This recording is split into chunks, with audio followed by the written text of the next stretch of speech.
All these doggone notices. I can't even get my live stream started, for goodness sake. I may have been smiling on the thumbnail picture, but I'm not smiling.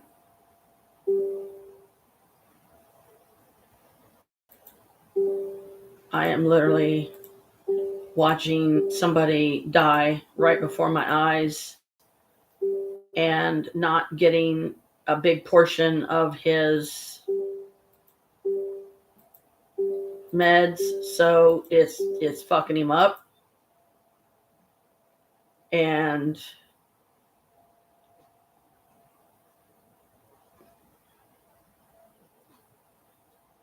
he's dying. I mean, they're literally killing him. And I got video footage to prove it. The only problem is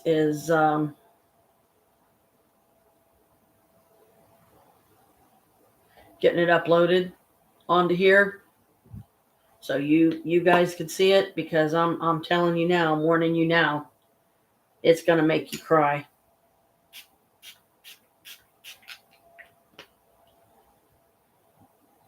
This is a therapeutic hemp mix. It's a spritzer that you can spray on your face, like when you're overheated, and just kind of like it's got something in it that helps your skin, it helps you calm down, all in the same time.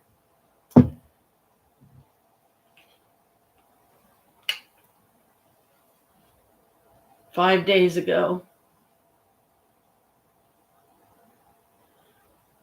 Chris had me call the squad,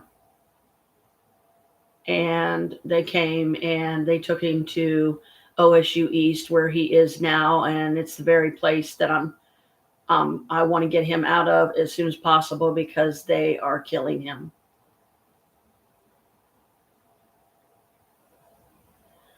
I called my daughter. I let her know what was going on. I could not even stand to sit there but an hour and a half, and I had to leave because I could not see him like that anymore.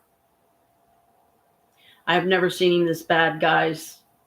And all the time that he and I has been together, and all the times that he has gone to, the James, and at least at the James, they took care of him right.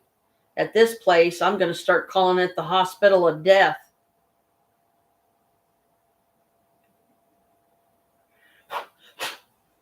For instance, as soon as me and Norma walked in the room today, which we didn't get there until a little after 6, I think it was, because I didn't want to go during rush hour. I was trying to get some more cleaning and stuff done around here. And I had already promised Norma that anytime I go up to see Chris, to grab her so she can go see him too, because it might be the last time we see him. I'm sorry that my face is so shadowed, guys. But I've got both lights on in the front room here, and it's just not quite enough. I can try to boost it by plugging in my little toys here, but I don't know if it'll be enough to help or not. So I've got like 3 of them plugged in here. One of them I have to turn on. There we go. Does that help at all? That extra light, because they're like all over there. So if it's not, I'm sorry. I'm doing the best I can. I talked to the charge nurse. Wait a second. Let me see what this is, because I'm reading it on here. I talked to the charge nurse, and she said they have records of all of his meds and have been giving him all of the things he needs. I will try and call again tomorrow after work if I can.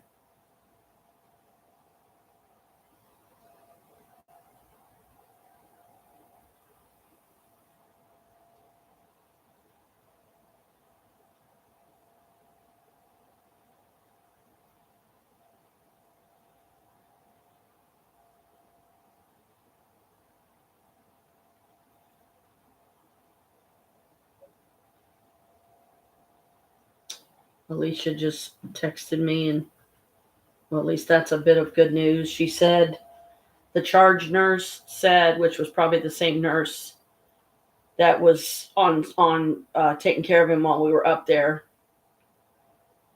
and said that they're giving him all of his meds. So if they're giving him all of his meds, why is he not sleeping? Why is he not eating? He didn't even touch his dinner, and I was hungry.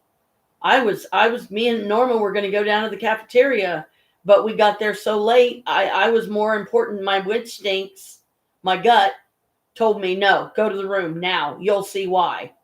And that's exactly what I did. And I got video and audio footage. I sent it to Alicia. I told her all the medications. So they've got an accurate count now up there. They can't say they don't. And if he is getting all of his meds, then why was he acting the way he was tonight?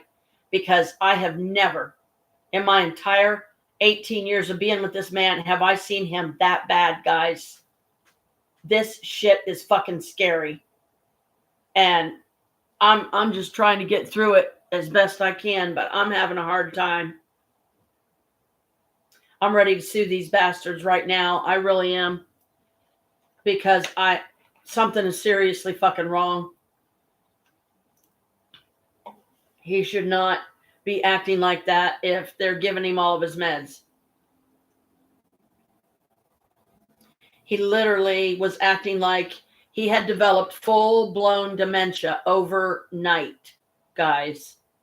Or within 4 days' time or 5 days' time, because in 2 days it will be exactly 7 days that he has been at that hospital. And I just made it up to see him today. And when we walked in the room, he was asleep on the porta potty. I said something to him and it startled him awake. And he, it was like I had literally just woke him straight out of a full sleep.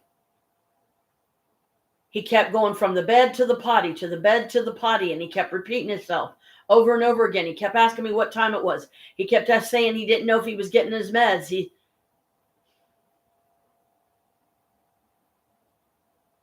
He would sit on the toilet thinking he had to pee or do number 2. And then yet he would sit there and nothing would happen.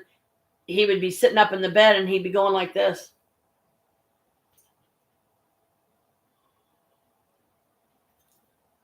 Like he was literally trying to freaking sleep sitting up. And like he was terrified to lean back up against the bed and really truly get some sleep. And it's like they sedated him. They told me they fucking sedated him because he keeps getting so anxious, and like one freaking anxiety attack after another, snapping at me, yelling at me for nothing. I mean, nothing. And I'm just trying to help him. He kept saying, oh, that's not good. I need water. So I would give him his water. And then I would have to stand right there to where he was just a couple of inches away from me, or he wasn't happy. Norma had to get up and walk out of the room because she was crying.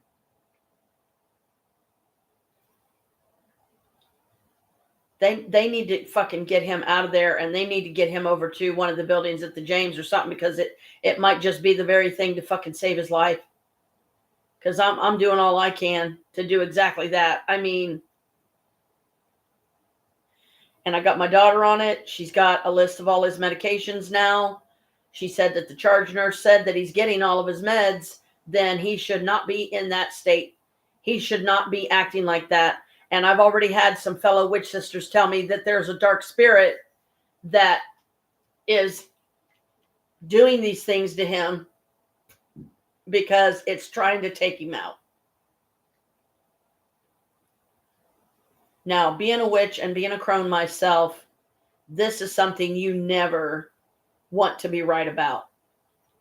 I have been so...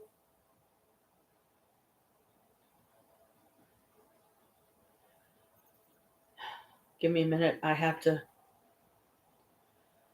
pause a little bit, because if I get myself too worked up, then I'm going to end up having a fucking nervous breakdown, or I'm going to end up having a fucking heart attack or stroke or something.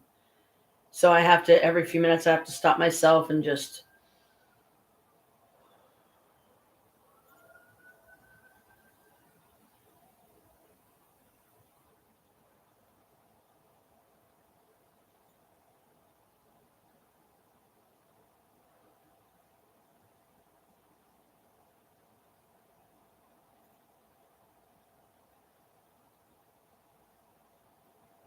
he has a heart condition now on top of the ones that he already has.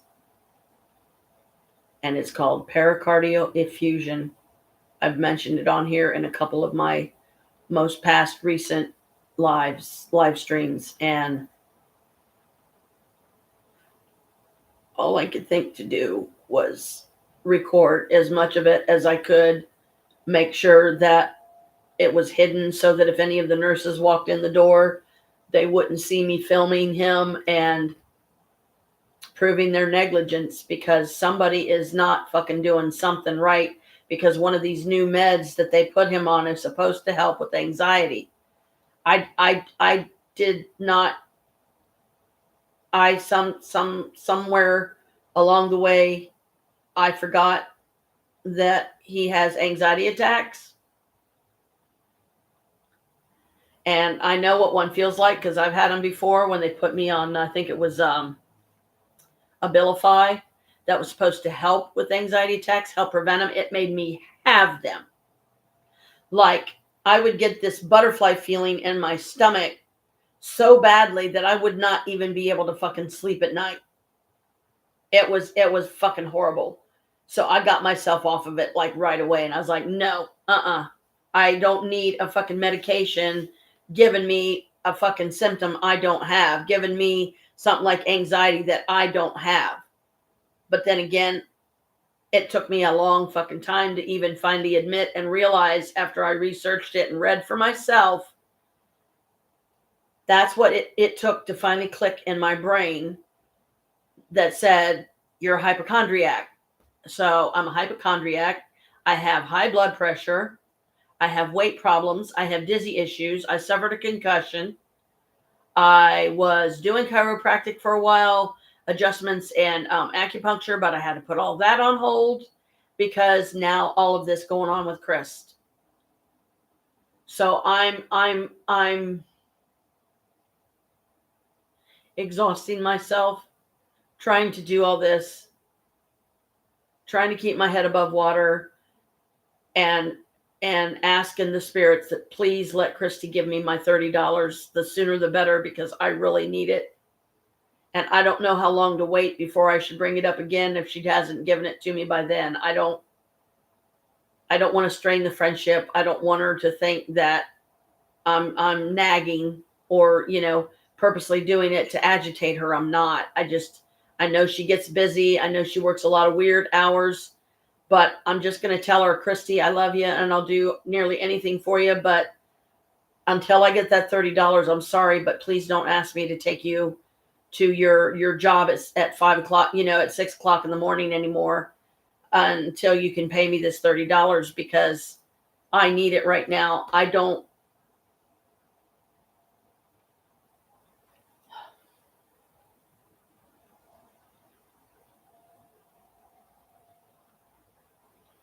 And I know she got paid because she told me when I took her to work Thursday, that was another, she had to be there by 6. So I had to get up at 5.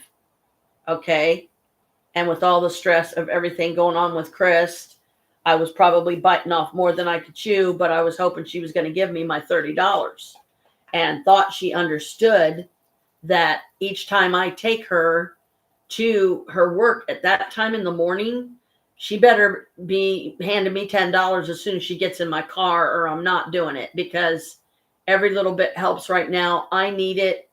My fucking payday isn't for like 9 days yet, unless my 500 comes through and by Monday or something. I wish it would come tomorrow, but I just don't know.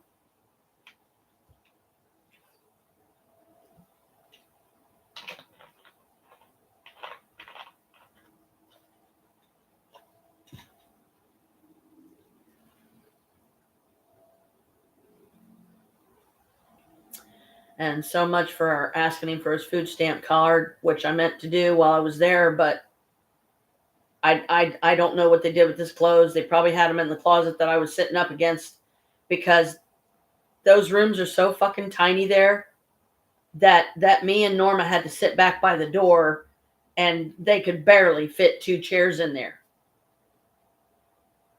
There's no phone, so you can't ring into his room. The only way that you can get a hold of him is you have to call him on his phone, which he said that they did finally plug in for him and let him get it charged. But when we got there, his phone was sitting right there on the fucking thing, and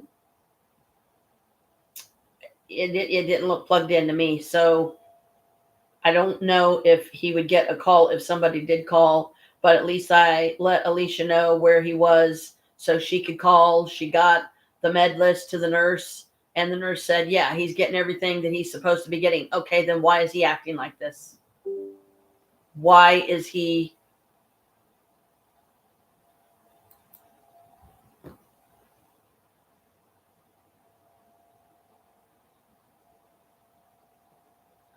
How am I supposed to get through this one? He's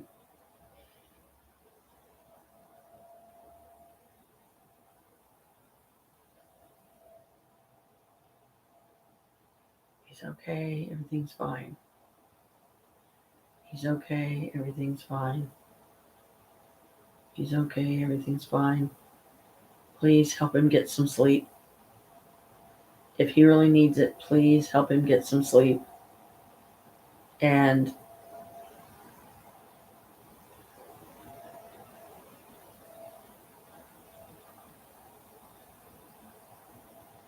this is why I've been holding off even going to see him at all, because I had a bad feeling. I wasn't going to like what I saw, and I didn't. But I'm glad I went, because at least I've got video footage proving what kind of state he's in, that I'm going to be showing to some people. I'm going to be showing to the news channels and saying, now tell me, Mr. Newscaster people, what's wrong with this picture? If he's getting all his meds, everything he's supposed to be getting, then why is he acting like he has got bats in his belfry? And he's closing his eyes and going like this. I have never seen him do that in my entire life. And I was like, oh my God, no, please, no. I don't want to see him go through this.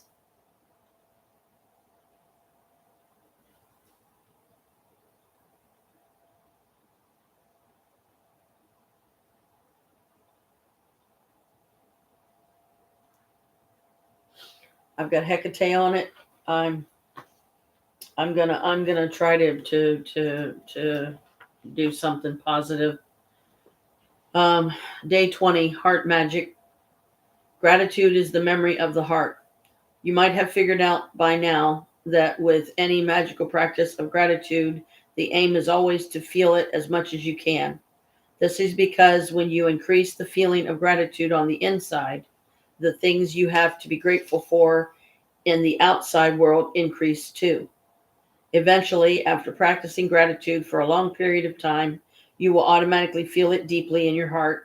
However, today's magical practice will collapse the time it would normally take for you to reach that level. The heart magic practice is designed to powerfully increase the depths that you feel gratitude by focusing your mind on the area of your heart as you say and feel the magic words, thank you. Scientific research has shown that by focusing on your heart as you feel gratitude, the rhythm of your heart immediately becomes much more even and harmonious, resulting in major improvements to your immune system and health. That gives you an idea of the power of heart magic. It takes a little practice the first time you try it, but it is worth the effort. After a few times, you will get it, and each time you practice it, your feeling of gratitude will increase exponentially. To practice heart magic, focus your mind and your attention on the area around your heart. It doesn't matter if you focus on the inside or the outside of your body. Close your eyes because it will make it easier. And while keeping your mind focused on your heart, mentally say the magic words, thank you. Once you've practiced it a few times, you won't need to close your eyes anymore. But as a general rule, you will feel more gratitude when you close your eyes. There are several things you can do to help you get heart magic down really quickly. You can put your right hand on the area around your heart to keep your mind focused there while you say the magic words, thank you. Or you can imagine that the magic words, thank you, are coming out of your heart rather than your mind as you say them.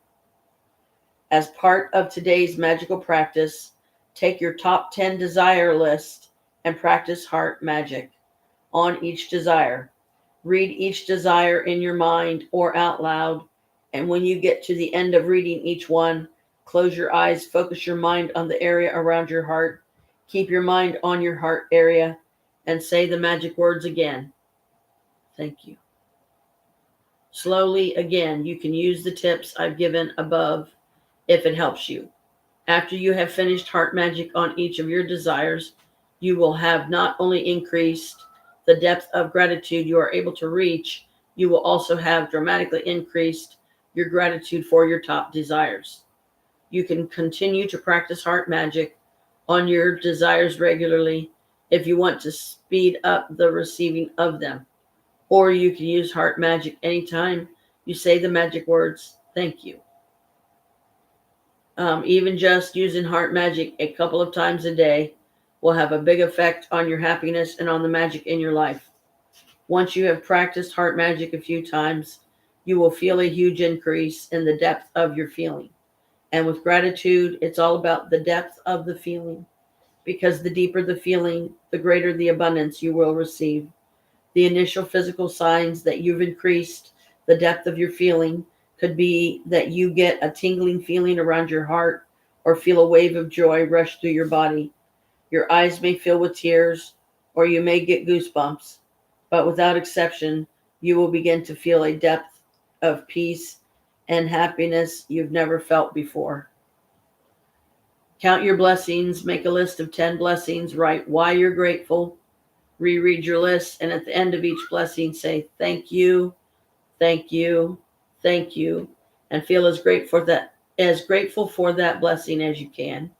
Focus your mind and your attention on the area around your heart. Close your eyes, and while keeping your mind focused on your heart, mentally say the words.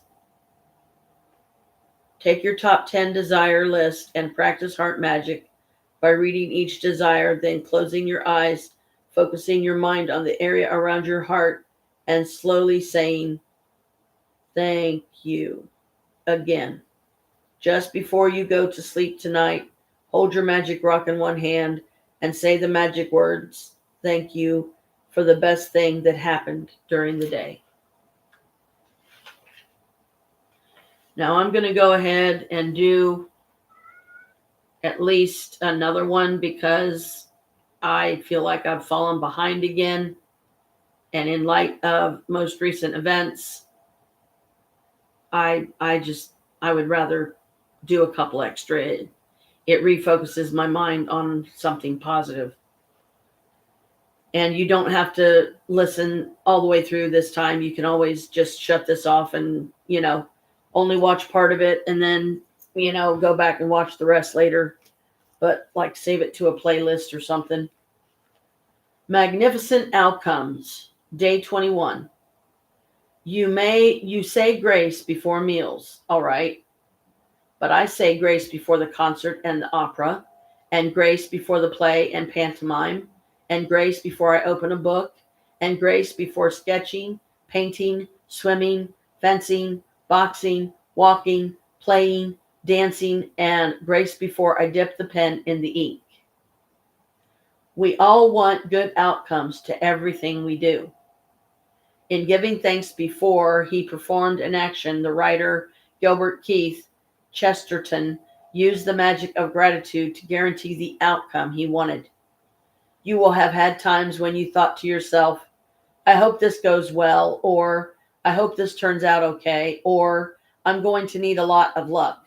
All these thoughts are hoping for a good outcome to a situation.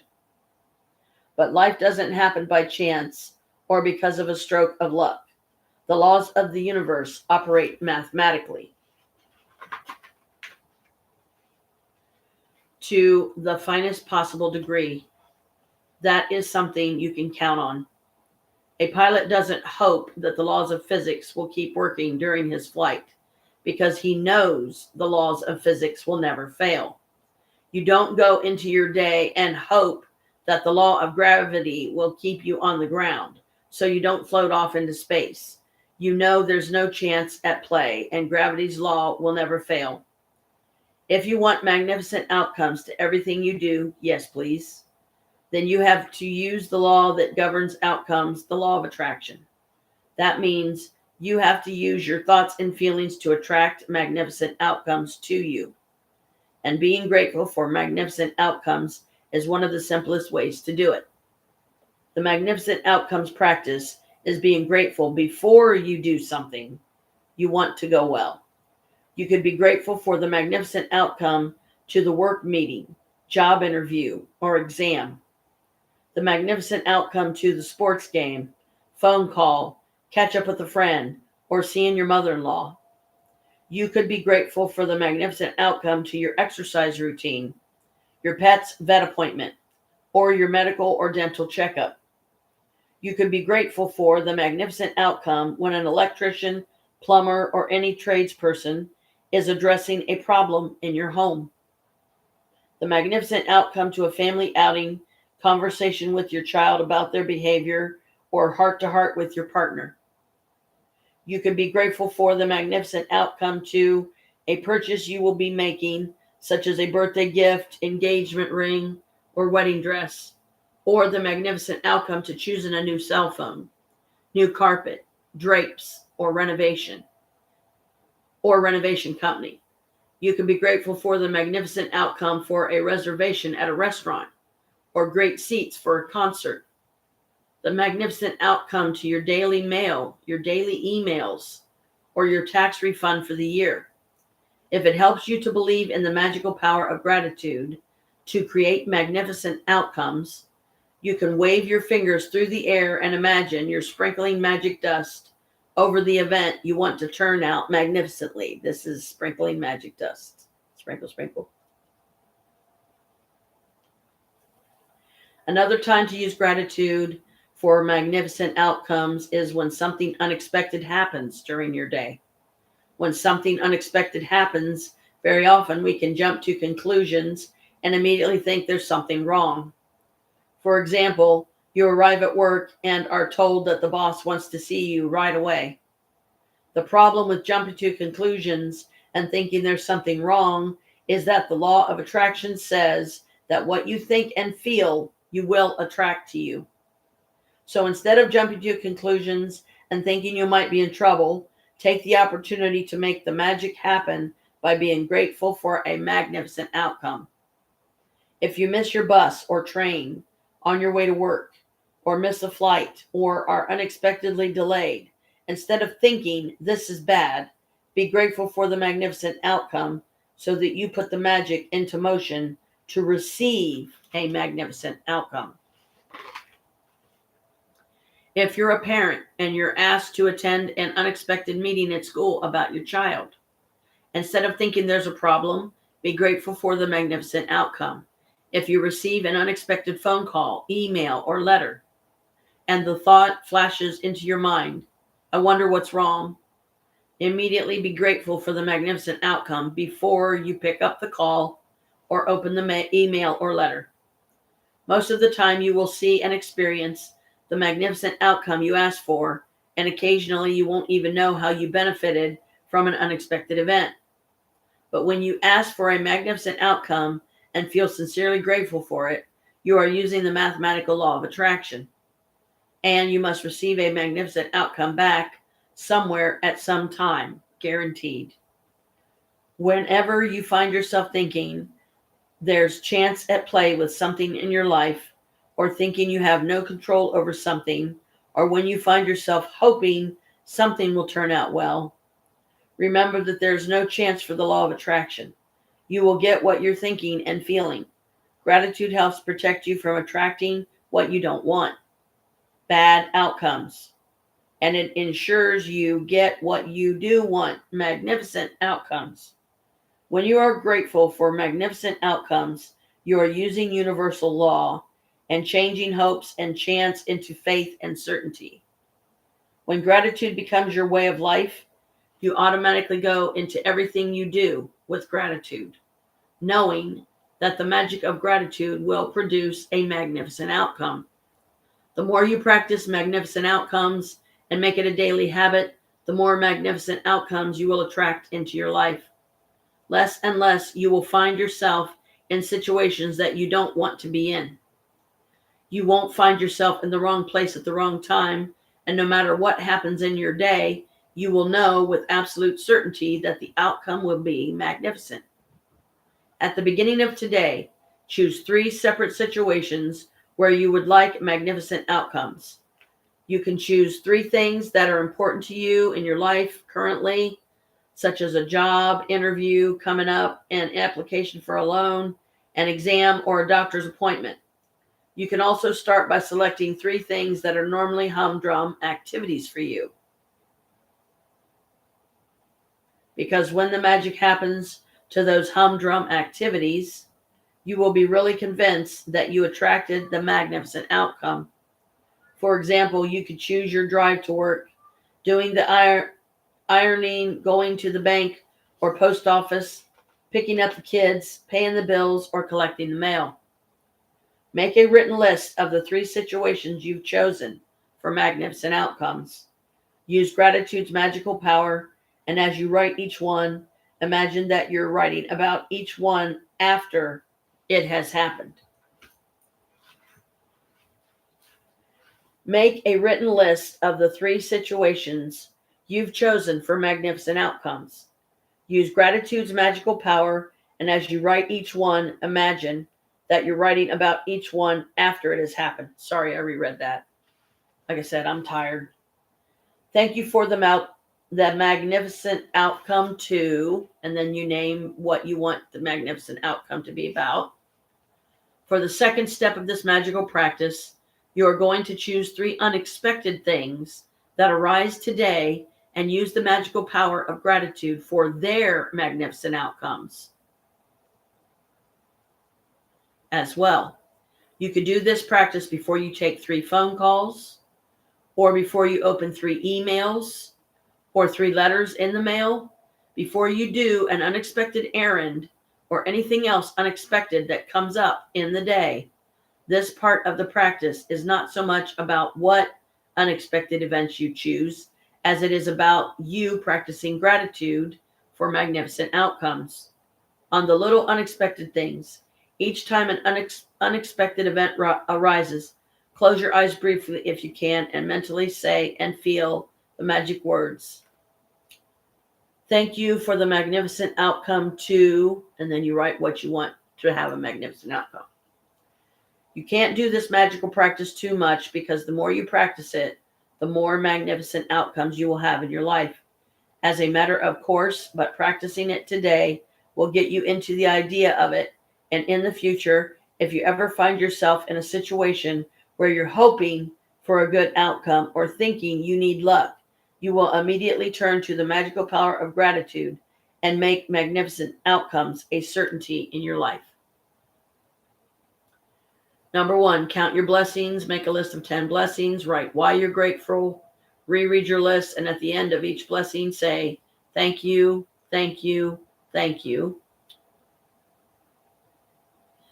And feel as grateful for that blessing as you can.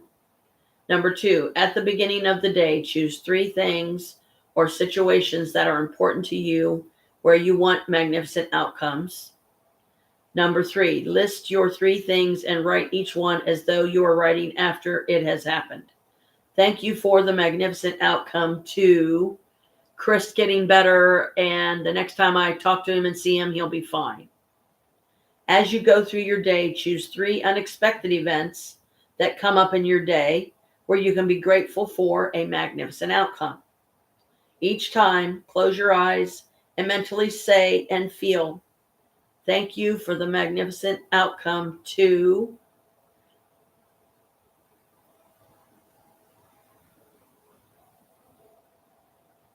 my mailbox overflowing with money as early as tomorrow. But tomorrow is Sunday, so my MLM business booming and doing well, and I'm making lots of money in a very short span of time. And a third would be, thank you for the magnificent outcome to getting my $500 loan and using it wisely. As you go through your day, choose 3 things. Thank you for the magnificent outcome. Okay. Number 5, just before you go to sleep tonight, hold your magic rock in one hand and say the magic words, thank you for the best thing that happened during the day. Now, I'm almost stop at these 2 because I'm just winging it here.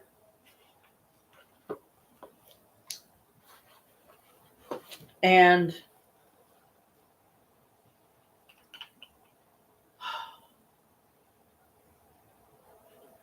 thank you for the magnificent outcome. Chris is going to be okay. Thank you for the magnificent outcome. He will get some well-deserved sleep tonight, sleep through the night, and be fine. I am grateful for the magnificent outcome to this car financing thing, $4,000 to $55,000, and getting my Corvette and having, $500 to live on for a while. And I will stretch it and make it last. And I will also make sure that the organization that gave me that loan finally, after it seemed like I filled out a million of them, and I have to keep cleaning my phone out every day now just because I keep getting messages from others as well. And it's like, one at a time, guys, one at a time. I appreciate it, but 500 is fine. That's all I need right now. I will keep you guys in mind for the next time,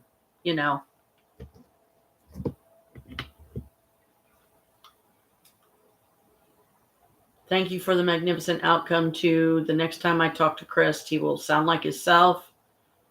And I will absolutely know in my heart that he's okay. He got some sleep. He's peeing fine. He's dropping the kids off at the pool fine, or number 2. Oh yeah. Can't smoke it with the lid on it now, can I?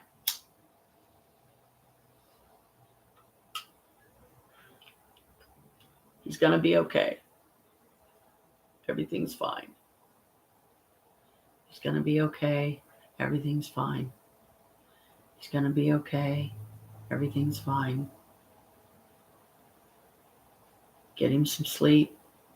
Bless him with the sleep he needs so that the delirium goes away, and help him to sleep. Peaceful sleep, restful dreams, or restful sleep, peaceful dreams, something like that. Just rest.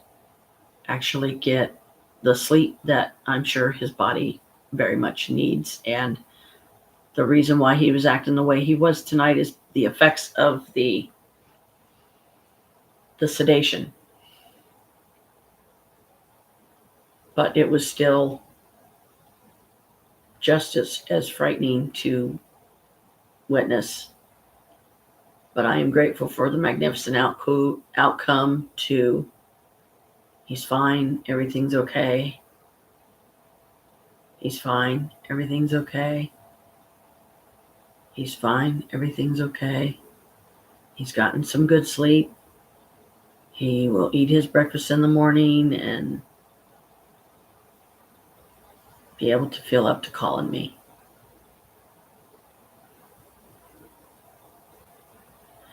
I just ate ramen. I call them ramen packets, but it's actually ramen noodles. And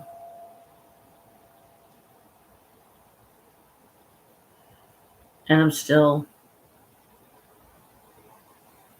bit hungry, but I don't really want to eat another one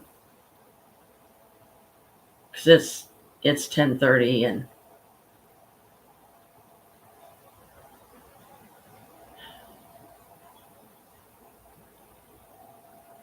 I might actually just call it a night and go to bed and get some sleep myself. And thank you for the magnificent outcome to everything that happens tomorrow day, during the day, and tomorrow night. Some good news. I am grateful for the magnificent outcome to Alicia calling me more, texting me more, finally texting me her home address so I can write to her. And then she can just read the letters when she can, or even if she doesn't get around to reading them for a while, at least she'll have plenty showing that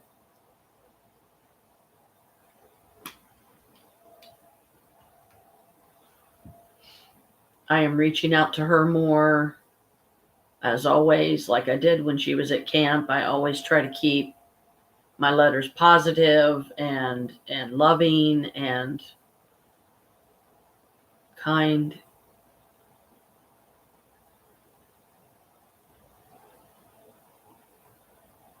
I everything's fine. He's gonna be okay. Everything's fine. He's gonna be okay. He's okay. Everything's fine. He's okay. Everything's fine. He's okay. Everything's fine.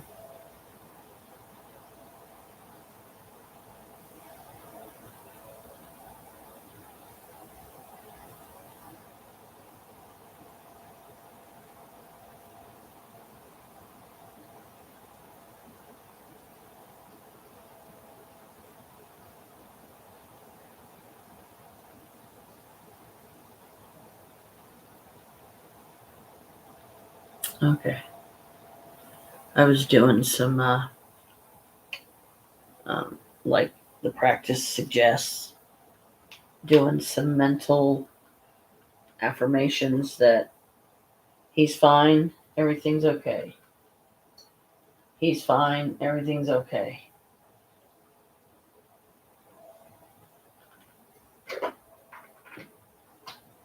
But this was definitely a mighty blow. And if I can sue the fucking hospital and get a nice settlement out of it to where I will be set for life and I'll have so much money I'll even be able to give some to my kids. I am grateful for the magnificent outcome to Michael getting early release and coming home. I am grateful for the magnificent outcome to he's home by Halloween or Thanksgiving or Christmas this year. I wish I felt up to doing more, guys, but I'm surprised I lasted this long, to be honest, because this is everything's fine, everything's okay. Everything's fine, everything's okay. Everything's fine, everything's okay. Blessed be. Stay wild, my moon children. Thank you once again and always to all of my followers and my subs. I hope there are many more of you to come. And I will be on here tomorrow, first thing, as soon as I get up, half asleep and everything. Get me some coffee, get me some breakfast going, come in, get the live stream going, or even have the live stream going as soon as I start cooking breakfast. We'll see. But most likely it'll be after I've had breakfast, because that way I don't have to keep moving this thing or the 2-in-1 around so much. I love you guys. See you next time. Peace.